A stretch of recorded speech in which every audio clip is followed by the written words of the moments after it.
Shiva, the Shaiva Upanishads are a group of 14 minor Upanishads of Hinduism, variously dated from the last centuries of the first millennium BCE through the 17th century. The extol Shiva as the metaphysical, unchanging reality, Brahma, and the Atma, the soul, self, and include sections about rites and symbolisms related to Shiva. If you go and observe or read very seriously about Shiva Purans, particularly the Shiva Puran and the Linga Puran, presents the various aspects of Shiva, mythologies, cosmologies, and pilgrimage, tirtha associated with him. You know, the Shiva, we'll think deeply about the Shiva. The Shiva related with Tantra literature, which is composed between 8th and 11th centuries, which is regarded in devotional dualistic Shaivism as Shruti. Dualistic Shiva agamas, which consider soul within each living being and Shiva as two separate realities, dualism and Daitya. Dvaitavad and dualism are the foundational text of Shiva Siddhanta. Shiva Angas or Agamas teach that these are one reality, monism and Advaita. So, and that Shiva is the soul, the perfection, the truth, Satyam, Shivam, Sundaram, within each living beings. Jatra Tatra Stito Deva, Sarva Vyapi Maheshwara. Everywhere, in every particle of the world, Shiva is present. The Shiva, in one side we are watching, Daitaha, another side, Odaitaha. In Shiva-related sub-traditions, there are 10 dualistic Agama texts, 18 qualified monism, come dualism Agama, 64 monism Agama text. Shiva-related literature developed extensively across India in the first millennium CE. Through the 13th century, particularly in Kashmir and Tamil Shaiva traditions. Shiva literature, absolutely oneness. Shiva is within every man and woman. Shiva is within every living beings. Shiva is present everywhere in the world, including all non-living beings. Each and every particles, matter, man and Shiva.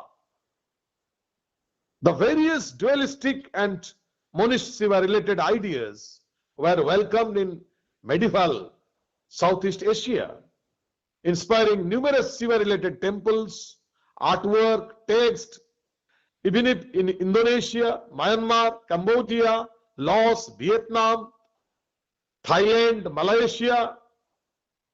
Everywhere you will get the Shiva integrity.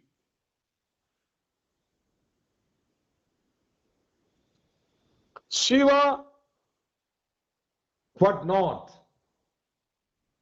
He is not only the creator in Shaivism, but he is also the creation that results from him. He is everything and everywhere. Shiva is the primal soul, the pure consciousness and absolute reality, which we are getting in Shaiva tradition. Tantric Shiva tradition ignored the mythologies and Purans related to Shiva.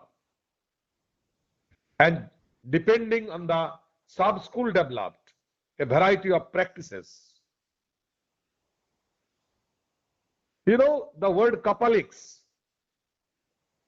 Kapaliks, the skullmen, we are calling them Kapaliks, which is coexisted with and shared many Vajrayana Buddhist rituals, engaged in esoteric practices that revered Shiva and Shakti wearing skulls, baked with empty skulls, used meat, alcohol, and all this ritual. In contrast to esoteric tradition within Kashmir Shaivism, has featured the karma and trika, the sub-traditions has developed, where the theology of triads involving Shiva combine it with an ascetic lifestyle, focusing on personal Shiva in the pursuit of monastic self-liberation.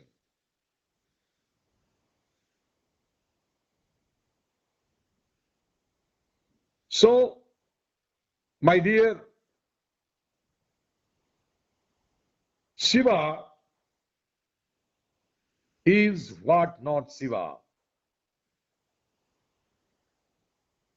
Sir, why is he called Swayambhu? Self-generated God. The goddess of oriented Shakti tradition of Hinduism is based on the premise of the supreme principle by supreme birth, by own. My dear, Shiva is a part of Panchayatana Puja. Shiva is one of the 5 deities others than Vishnu. Shiva is Swayambhu. Shiva himself is Brahma, Swayambhuvam Brahma. Shiva is the icon to help focus on and visualize aspects of Brahma rather than distinct being. The ultimate goal in this practice is to understand self, Brahma, Atma Brahma.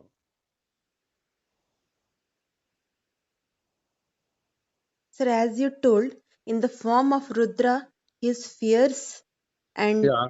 destroyer, and in the form of Shiva, he is kind and benevolent. I want to know whether he is good or bad.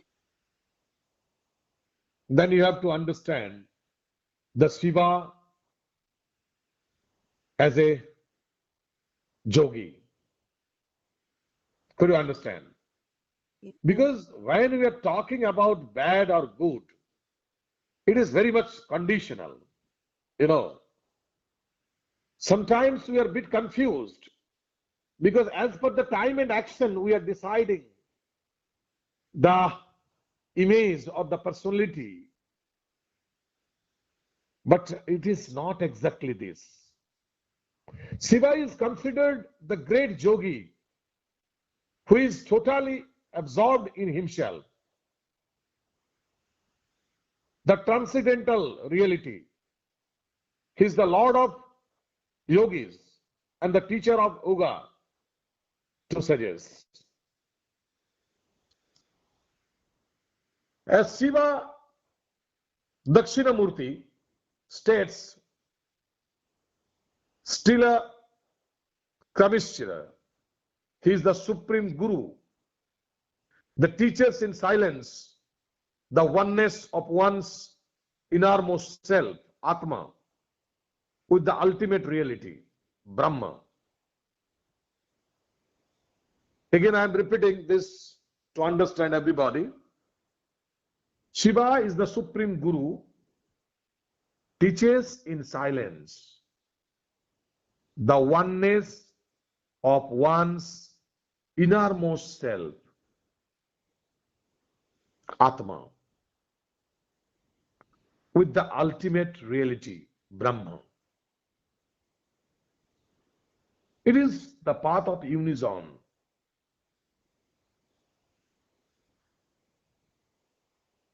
So why do we worship Shivlingam?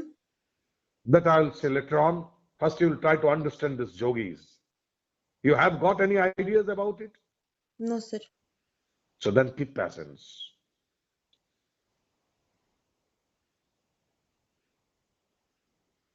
You know,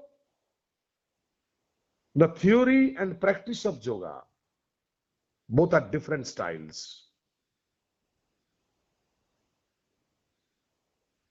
Shiva has been the patron or the spokesperson in numerous Hindu yoga texts.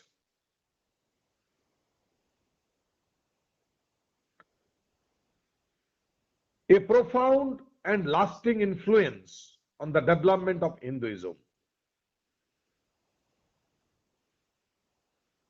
Shiva related with Hatha Yoga, integrated monastics, ideas with yoga philosophy, and inspired the theoretical development of Indian classical dance.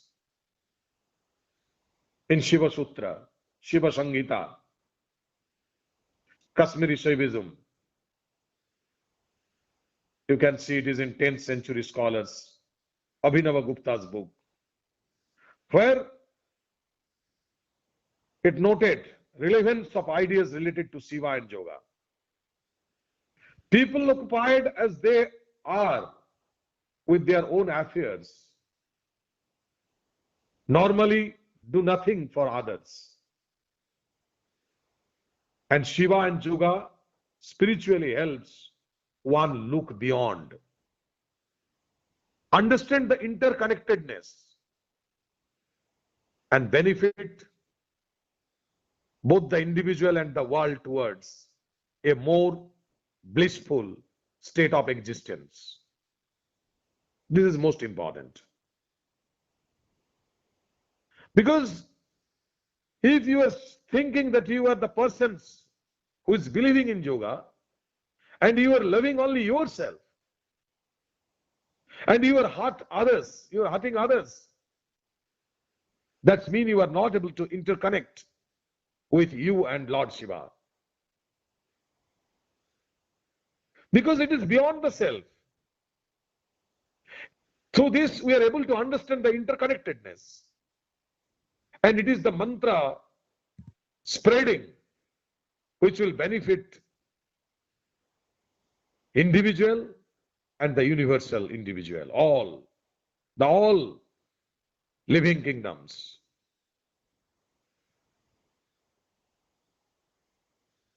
I hope that you are able to understand, because you have to think about the third eye in Yoga Mudra. Third eye. Because Shiva is often depicted with a third eye. You know why this third eye? Third eye with which he burned desired, kama, to assess. Therefore, we are calling Trayambakam Jajamahe.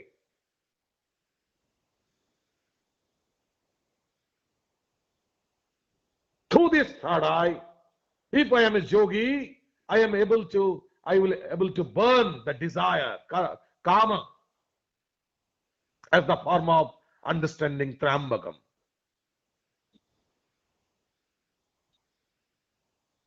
The word Ambaka denotes an eye. If you go to the Mahabharata, Shiva is depicted as three-eyed.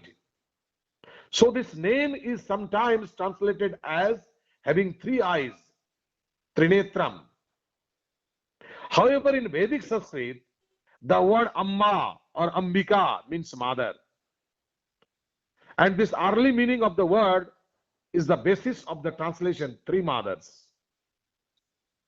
These three mother goddesses, who are collectively called the Ambikas, Other related translations have been based on the idea that the name actually refers to the oblations given to Rudra, which according to some traditions were shared with the goddess Ambika. You have told me, and there is questions related to crescent moon. Yes? Yes, sir. Crescent moon Shiva wears on his head. Chandrasekhara, Chandrasekhara, Chandrasekhara Pahimam.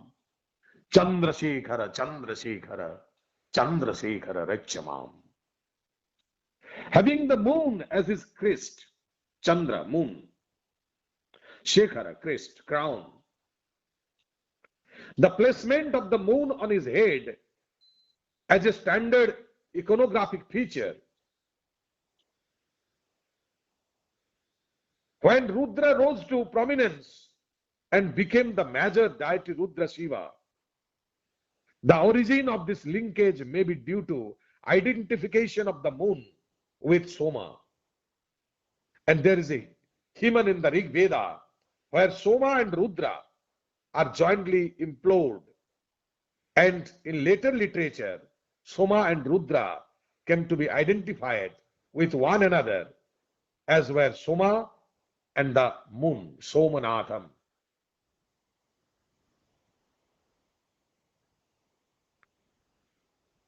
My dear, whenever we are talking about Shiva, we are talking about ashes, Bhasma. Bhasma Vimushanam, Bhasmadhibhushanam Shiva. His body covered with ashes, Bhasma, Vibhuti. The ashes represent a reminder that all of material existence is impermanent. Death is immortal. So, hey, my dear, the human beings, don't think and don't be involved so much with illusion. One day, we all will convert as the form of ash. Comes to an end becoming ash. And the pursuit of eternal soul and spiritual liberation is essence of this ash. If you look to the hair of Lord Shiva, matted hair. Shiva's distinctive hairstyle is noted in the epithets Jatin. The one with matted hair and Kapardin, endowed with matted hair, or wearing his hair wound in a braid in a shell-like kaparda fashion. A kaparda is cowrie shell or a braid of hair in the form of a shell, or more generally, hair that is shaggy or curly. If you look to the throat, Neelakantam, the epithet, Neela, blue color, Kantha, throat. Shiva drank the halahala, the poison, charmed off from the Samudra Manthanam to eliminate its destructive capacity. Shocked by his act, Parvati squeezed his neck and stopped it in his neck to prevent it from spreading all over the universe. Supposed to be in Shiva's stomach, however, the poison was so potent that it changed the color of his neck to blue. This attribute indicates that one can become Lord Shiva by swallowing the worldly poisons in terms of abuses and insults with equanimity while blessing those who give them. So it is the understanding from the Lord Shiva's Neelakantham Rupam that how much I am able to consume the poison of the universe, the socio-economical poison, the political poisons, the abusement, the insults that we have to consume. And being a leader, we have to go for it. Shiva, the posture is a meditating yogi. If you look his iconography, often shows him in a yoga pose, meditating, sometimes on a symbolic Himalayan mount, Kailasa, as the lord of yoga. And you will also get sacred Ganga. The epithet Gangadhara, the bearer of the river Ganga. The Ganga flows from the matted hair of Shiva. The Ganga, one of the major rivers of the country, is said to have made her abode in Shiva's hair. So Shiva is the king of all flora and fauna. He is wearing the tiger skin, seated upon a tiger skin. Serpent, Shiva often shown, garlanded with a snake. Trident, Trishula, carries. The trident is a weapon or a symbol in different Hindu texts. As a symbol, the Trishul represents Shiva's three aspects: creator, Shiva as creator, Shiva as preserver, Shiva as destroyer. He is the God, generator, operator, and destroyer. Or alternatively, it represents the equilibrium of three gunas: Sattva, Raja, Tama. If you look to the drum, a small drum shaped like a hourglass is known as Damru. This is one of the attributes of Shiva in his famous dancing representation known as Nataraja. A specific hand gesture called Damru Hasta is used to hold the drum.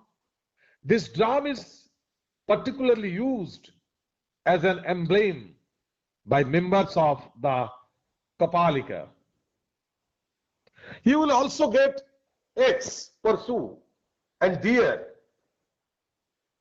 are held in Shiva's hand. X and deer are held in Shiva's hands in Odisha and South Indian icons. Some places you are getting rosary beads.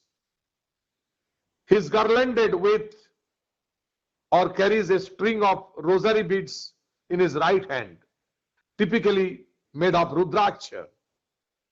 This symbolizes grace, mendicant life, and meditation.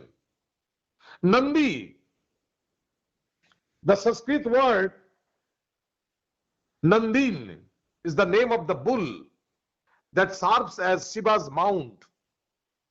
Shiva's association with cattle is reflected in his name Pashupati, Lord of cattle, Lord of animals. Mount Kailas in the Himalaya is his traditional abode. In Hindu mythology, Mount Kailasa is conceived as resembling a linga, representing the center of the universe. Ganga, the Ganga are attendants of Shiva and live in Kailas. They are often referred to as the Bhutaganas or ghostly ghosts on account of their nature, generally benign, except when their lord is Gana. The Ganas are attendants of Shiva and live in Kailas. They are often referred to as the Bhutaganas or ghostly hosts on account of their nature, generally benign, except when the Lord is transgressed against. They are often invoked to intercede with the Lord on behalf of the devotees. His son Ganesha was chosen as their leader by Shiva. Hence Ganesha's little Ganaisha or Ganapati, Lord of Ganas. And my dear Varanasi, Banaras is considered to the city specially loved by Shiva and is one of the holiest place for pilgrimage in India, which is present on the Trishula form in religious context of Kashi. Shiva is a god of ambiguity and paradox, whose attributes include opposing themes. The ambivalent nature of this deity is apparent in some of his names and number of stories behind it.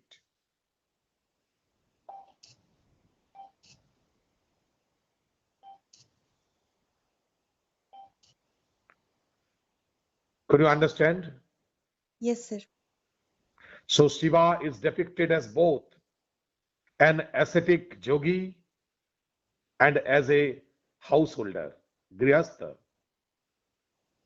Roles which have been traditionally mutually exclusively in Hindu society. When Shiva depicted as a yogi, he may be shown sitting and meditating. His epithet Mahayogi, the great yogi, one who practices the association with yoga. As a family man and householder, he has a wife Parvati, sons like Ganesha, Kartikeya. So he is Umapati.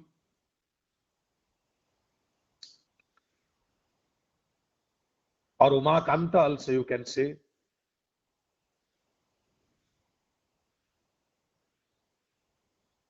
Uma in epic literature is known by many names, including Parvati. She is identified with Devi, the divine mother, Shakti. Tripura, Sundari, Durga, Kali, Kamakshi, Minakshi. Is not so? Yes, sir. Mohini.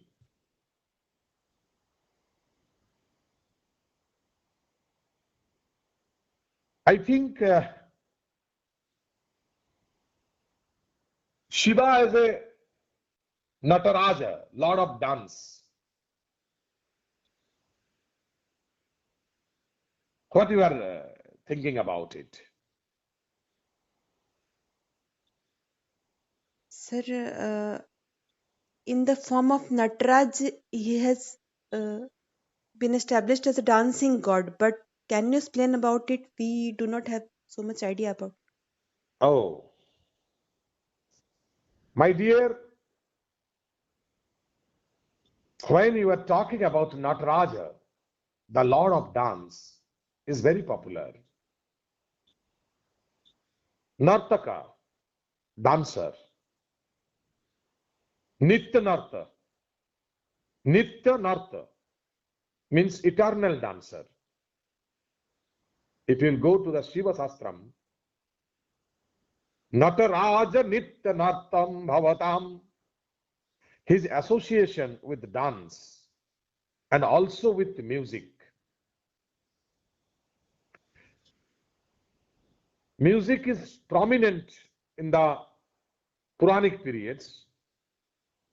In addition to the specific iconographic form known as Nataraja,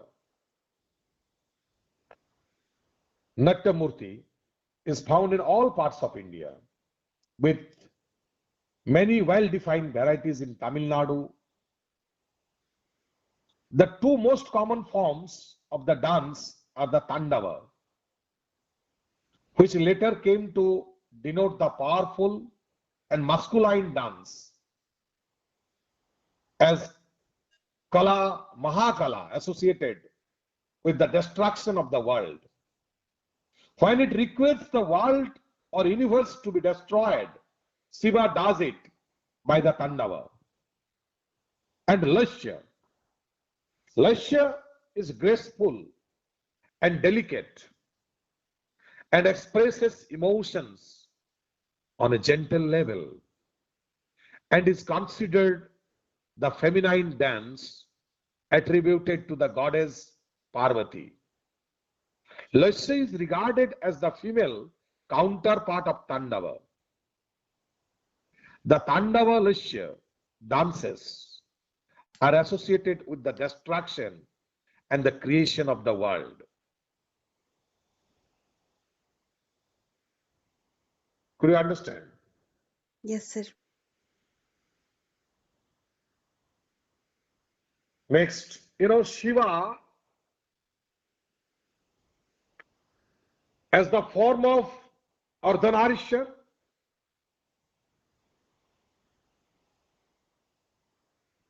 with one half of the body as male and the other half as female.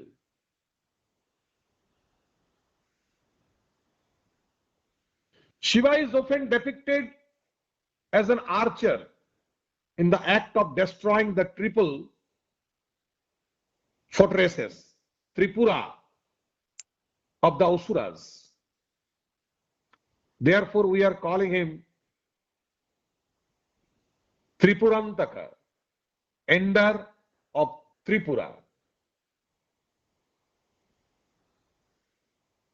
You have asked me the question related to Lingam. Yes, sir. What are the questions are coming in your mind about Lingam? What is a Shivalinga? Shivlinga. Any other? Why do we worship Shivalinga, and what is the scientific representation of the Shivalinga? Yeah, very good question. Very good question.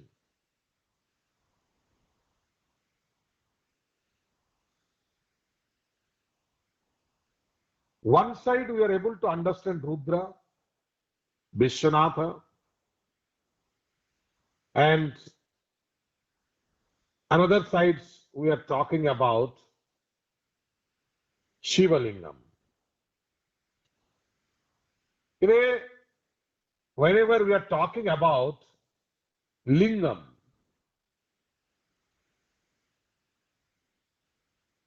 apart from anthropomorphic images of Shiva, he is also represented in aniconic form of a lingam.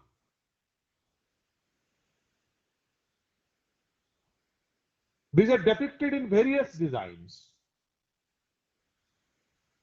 One common form is the shape of a vertical rounded column in the center of a lift. This shaped object, that is the Joni, symbolism for the goddess Shakti. In Shiva temple, the linga is typically present in its sanctum, sanctorum, and is the focus of bhutari offerings such as milk, water, flower, petals, fruits, fresh leaves, and rice.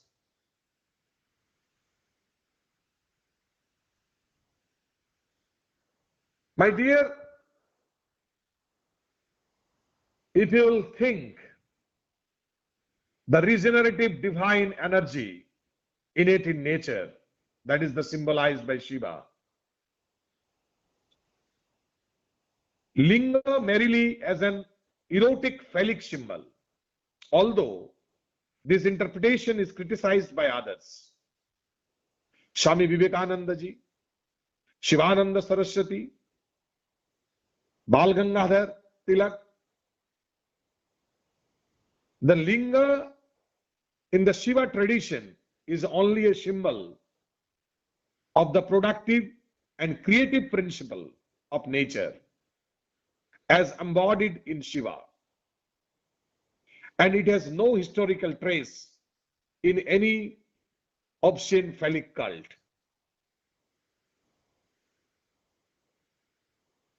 The worship of the lingam originated from the famous hymn in the Atharva Veda Sanghita, sung in the praise of the Yupa Stambha, the sacrificial post.